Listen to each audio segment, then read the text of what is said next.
এই হচ্ছে এখন একটু গরু মাংস রান্না করব। তো হচ্ছে আলু দিয়ে, আজকে অনেকগুলো আম নিয়ে আসছে। তো এখন হচ্ছে আমি মাংসটা ধুয়ে নিয়েছি, এখন চুলায় বসিয়ে দিলাম। একটু লবণ দিয়ে তেল দিয়ে কিছুটা ভাজা ভাজা করে নেব। এরপর হচ্ছে পেঁয়াজ আর এই যে পরিমাণ মতো সমস্ত মশলা দিয়ে দিলাম।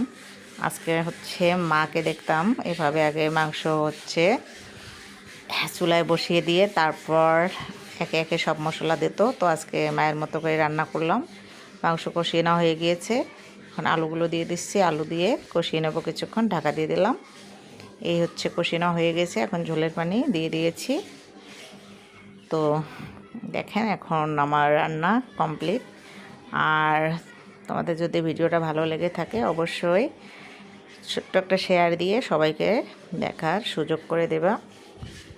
তো কেমন হলো আজকে আমার আলু দিয়ে গরু মাংসটা? আল্লাহ হাফেজ।